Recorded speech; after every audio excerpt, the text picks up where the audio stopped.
Card? হ্যাঁ, আর্যিকর থেকে ও বেরোবো। হ্যাঁ। তো আর বলো এবার। বলছি ওটা হয়েছে কি বলতো, ও 2টো অব্দি পেশেন্ট দেখেছে, ঠিক আছে। মানে রাত্রি পেশেন্ট 2টো? রাত্রি 2টো, ঠিক আছে। আচ্ছা। 2টো অব্দি পেশেন্ট ডেকেছে, দেখে রুমে এসে অনলাইনে অর্ডার করে 4জন বন্ধু মিলে খেয়েছে, ডিনার হুম করেছে। হুম করে ও খুব টায়ার্ড ছিল, যেহেতু 36 ঘন্টা ডিউটি ছিল, হুম টায়ার্ড ছিল। ও কি করেছে, ওই সেমিনার রুমে গিয়ে হুম শুয়ে পড়েছে একটা রেড কালারের ব্ল্যাঙ্কেট ঢাকা দিয়ে। হুম। কিন্তু তারপরে মানে সেমিনার রুমে এমনি কি তোমাদের ওরকম সেমিনার রুমে টুমে ঘুমানো হয়? মানে আমি যদিও কোনো আইডিয়া নেই, ওই জন্য জিজ্ঞেস করছি। না, এবার একটা রেসিডেন্টাল ডক্টর রুমস থাকেই, আচ্ছা। বুঝতে পেরেছিস, তারপরেও সেমিনার থাকে। এবার হুম। সেমিনারে একটা বেড থাকে, আর আচ্ছা ডক্টরস রুমে 2টো 3টে, যেরকম বড় ঘর হবে সেরকম বেড পাতা থাকে। আচ্ছা আচ্ছা। মেনলি ডক্টরস রুমে শোয়ার কথা, ঠিক আছে। হুম হয়েছিল কি, ওকে বডিটা পাওয়া গেছে সেমিনার রুমে, হুম কিন্তু ঘুমাচ্ছিল ডক্টরস রুমে। যে হুম রুমটা তোর এখন ভাঙা হয়েছে, দেখেছিস রুমটা ভেঙেছে, হুম হুম হুম হুম, একটা ভিডিও ঠিক দেখছিলাম। বাথরুমের পাশেই, হুম ঠিক আছে, মানে বাথরুমটাকে অজুহাত দিয়ে হুম ওই রুমের দেয়ালটা ভেঙে দিয়েছে। অ্যাকচুয়াল কাণ্ডটা ঘটেছে তোর ইয়েতে, ওই রুমটার ভেতরে, ডক্টর রুমে? ডক্টরস রুমে। ডক্টরস রুমেটা ঘটনাটা ঘটেছে, ওই বডিটাকে তো ডক্টর ধস্তাধস্তি। রুমে ওই দিন আর কেউ ছিল না, খালি মানে অনলি ওই দিদিটাই ঘুমাচ্ছিল? হ্যাঁ, এবার তোকে আমি বলি, অন কলে নিশ্চয়ই একজন থাকবে না, না। ওরা জুনিয়র সিনিয়র মিলিয়ে থাকে, এমনকি থার্ড ইয়ার একজন থাকবে, সেকেন্ড ইয়ার একজন থাকবে, হুম প্লাস ফার্স্ট ইয়ারের ইন্টার্নশিপরা যারা থাকে তারা ইন্টার্নরা থাকে। হুম আর চেস্ট এমন একটা ওয়ার্ড হচ্ছে, কোভিড এর পর থেকে প্রায় হামেশাই সবার শ্বাসকষ্ট হচ্ছে, মানে আসছে মানেই শ্বাসকষ্ট হচ্ছে। হুম আর চেস্ট ওয়ার্ড আর চেস্ট মেডিসিন দুটোই হুম পাশাপাশি ওয়ার্ড, হুম ঠিক আছে। হুম। তো কেউ কি শুনতে পায়নি? কেউ শুনতে পায়নি। হ্যাঁ, ওটাই তো আমি ওই দিনকে ওটাই ভাবছিলাম এবার যে। দেখ, ধস্তাধস্তি করাতে একটা নিশ্চয়ই চিৎকার হয়, একটা ভাইলেন্ট হয়, হুম হুম বুঝতে পেরেছিস। হুম তারপরে আবার কি, যে 4জন ওর সাথে খেয়েছে তারা কোথায়, তারা কেন মিডিয়ার সামনে আসছে না, হুম। তাই ঠিকই তো, তো। তারা কেন আসছে না। তোমার ওই এক- দিন ডিউটি ছিল না রাতে? ওই দিনকে আমি নাইটে ডিউটি করছিলাম, আচ্ছা। আমি নাইটে ডিউটি করে এসেছি, আমার লাস্ট নাইট ছিল। তো হুম আমার তো 3 দিন নাইট থাকে, তিন হুম দিন নাইট থাকার পর লাস্ট নাইট ছিল, লাস্ট নাইটের পর বুধবার আমার লাস্ট নাইট, বুধবার রাতে ঘটনাটা ঘটেছে। হুম আমি বাড়িতে এসেছি, রীতিমতো বাড়িতে এসে শুয়ে পড়েছি। 3টের সময় আমার কাছে ফোন এসছে যে সবাইকে ডেকে পাঠিয়েছে, ইমিডিয়েট আয়। হুম। তখন গিয়ে দেখি আরজিকরে এই অবস্থা, পুরো গোটা হাসপাতালকে ডেকে পাঠিয়েছিল। গিয়ে দেখি পুলিশ ছয়লা, মানে, আর ওকে যেভাবে, আমি তো বডিটা দেখেছি রে, মানে আমাদের হুম এখনো পর্যন্ত চোখ থেকে নামছে না, রীতিমতো মনে হচ্ছে মেয়েটা যেন আমাদের পাশে পাশে ঘুরছে, হুম একদম হুম হুম এরকম, মানে মানে অদৃশ্যমান, মানে আমরা এরকম ভাবতে পারছি না যে এরকম ভূত হুম থাকে বা একটা স্পিরিট থাকে বা কিছু। এখন আমরা বুঝতে পারছি না ওর আত্মাটা এখনো ঘুরছে আমাদের আশেপাশে। দেখ, ওর আমার তলাটায় নাকি, তো ওর থেকে ও থাকে 4 তলায়, 4 তলায় ঘটনাটা ঘটেছে, ঠিক 2টো ফ্লোর নিচেই আমি থাকি, আমার আচ্ছা। রুমটা, ঠিক আছে। কিন্তু তাও আতঙ্কে আমরা মানে একদম স্তব্ধ হয়ে গেছে আরজিকরটা। কিন্তু ব্যাপারটা হচ্ছে, তাহলে ডক্টর রুম থেকে ওকে সেমিনার রুমে নিয়ে যাওয়া হয়েছে? হ্যাঁ, অবশ্যই নিয়ে যাওয়া হয়েছে। এবার দেখ, নিয়ে যাওয়া হয়েছে, ওকে যেভাবে মারা হয়েছে, এটা একার পক্ষে সম্ভব অসম্ভব, না দিস একদম। Is a impossible. পুরোপুরি গ্যাং রেপ, গ্যাং রেপ ছাড়া কোনো কিছু নয়। আর শুধুমাত্র রেপ নয়, রেপ হলো, করলো, ছেড়ে দিল, ঠিক আছে, ওকে রীতিমতো মার্ডার করেছে। মানে বে- মানে হিসেব মতো যা বুঝছি মানে তোমার কথাতে, হ্যাঁ, ওটা হচ্ছে ওর ওই বন্ধু বান্ধব মেবি ইয়েস, জড়িত। এক্স্যাক্টলি। হয় ওর বন্ধু বান্ধব কেউ, ঠিক আছে, মানে 4জনের মধ্যে কেউ, আইদার ওকে এমন কিছু করতে বলতে, দেখ বড় বড় কোম্পানিতেও তো এরকম হয়, মানে হুম হয় তুমি আমার সাথে কম্প্রোমাইজ হুম করো, নয় হুম তুমি হুম চাকরি হুম ছেড়ে চলে হুম যাও, হুম হুম হুম হয় তো। হুম হুম। এ- এখানেও সেরকম কিছু একটা হয়েছে, যাকে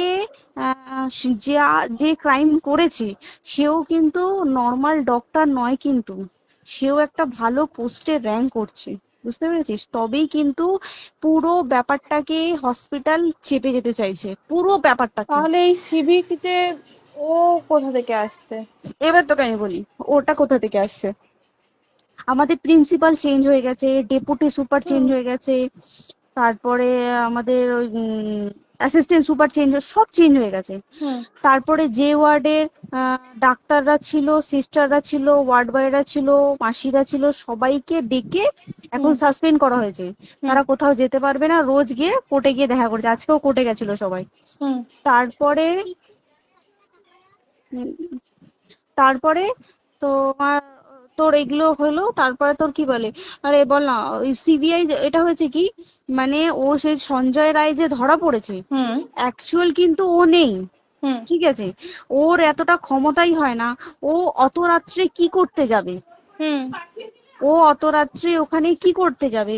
ও না পেশেন্ট, ও নাকি বলছে দালাল পেশেন্ট নিয়ে গেছে, তো পেশেন্ট নিয়ে যখন গেছে দিদিটার রুমে যখন যাবে, নিশ্চয়ই দিদিটার রুমে কোনো কাগজপত্র দেখাতে যাবে, সেই অবস্থায় গিয়ে দেখে যে এরকম এরকম ঘটনা, তা ঝাঁপিয়ে পড়েছে ওর উপরে। হুম এরকম কিছু কি, তাও কিছু নয়, শুধু গেছে দেখছে ড্রিঙ্ক অবস্থায়, ওকে ক্যামেরায় দেখা গেছে ড্রিঙ্ক অবস্থায় গেছে আর এসছে, এইটুকুই দেখা গেছে। তারপরে হচ্ছে কি, তোর অনেক রকম এখানে অনেক রকম ব্যাপার আছে। যে দিনকে ঘটনাটা ঘটে তার ঠিক দুদিন পরে ওই সেমিনার বাথরুমের অজুহাত দিয়ে ডক্টর যে রুমের হুম দেওয়ালটা আছে ওই হুম দেওয়ালটা ভেঙে দিয়েছে। কেন? প্রথমে ওকে বললো সুসাইড করেছে, আমাদের যখন ফার্স্ট খবর আসে তখন সুসাইড করেছে। হুম তারপরে যখন হসপিটালে যাই তখন গিয়ে শুনছি নাকি না সুসাইড করেনি, এটা রেপ করেছে, রেপ করে মার্ডার করা হয়েছে। হুম বুঝতে পারলি, এখানে বিশাল বড় একটা গেম চলছে। এবার আর যে ওর উপর কি রাগ ছিল মানে? হ্যাঁ হ্যাঁ হ্যাঁ হ্যাঁ হ্যাঁ হ্যাঁ, একদম আমি তো কি বললাম, শোন তুই যদি কারোর সাথে কম্প্রোমাইজ করিস তাহলে তোর পোস্ট হুম বাড়বে, হুম হুম তুই হুম কারোর সাথে কম্প্রোমাইজ করবি না তোকে মার্ডার করে দেবে। মানে মানে ওরকম টাইপের কিছু বলছো তো? এরকমই টাইপের কিছু একটা ছিল। আইদার খুব রাফ, মানে খুব রাগ, খুব মানে খুব ওর উপরে খুব ফ্রাস্ট্রেশন ছিল, যারই ছিল খুব ফ্রাস্ট্রেশন ছিল। শুধু ওকে মারিনি রে, রীতিমতো মার্ডার করেছে। ওর যে ক্ল্যাচারটা ছিল, হুম ওর আমি ইউরিন, শুনেছি এটা। ওর ইউরিনের রাস্তায় ক্ল্যাচারটা ঢুকিয়ে দিয়েছে, তুই ইস, জানিস?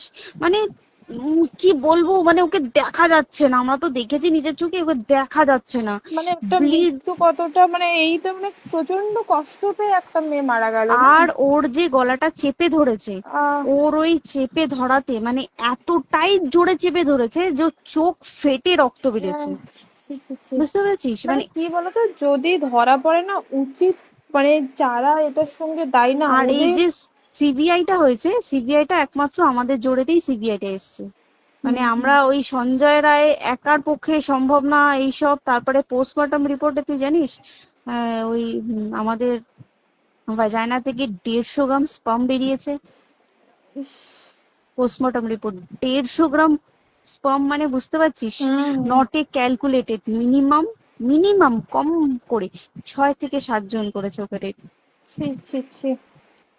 ওই জন্যই তো আমরা এতটা বেশি ভাইলেন্ট হয়ে গেছি, বুঝতে পেরেছিস? আর তারপর আমাদের দেখো, একটা মেয়ে তার কাজের জায়গাতেই ছিল, এমনটা নয় যে রাস্তাঘাটে কোনো বিপদ, ও তার কাজের আরে জায়গাতেই সেফ নয়। শোন দেখ, বড় বড় কোম্পানিতে কি হয়, রুমের ভেতরে এগুলো হয়, মানে ধর রুমের ভেতরে হলো, যেমন কল সেন্টারে হয়, নাইট হুম শিফটে হুম হয়, হুম হুম। এইগুলো একসেপ্টেবল।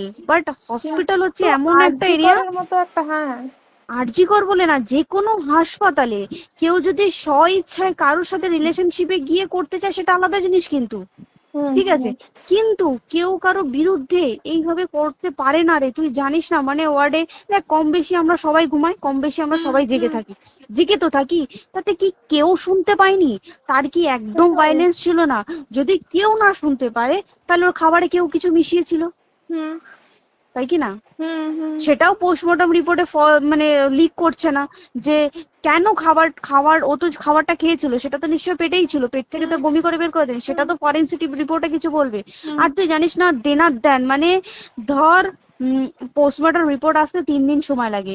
হুম ও যেদিনকে মরেছে ঠিক তার পরের দিনকে বিকালবেলা পোস্টমর্টম রিপোর্ট বার করে দিয়েছে, মানে বডি বার করো আর পোড়াও, হুম। 10 সেকেন্ডের মধ্যে ওর বাড়িতে নিয়ে গেছে, তারপরে বডি পুড়িয়ে দিয়েছে।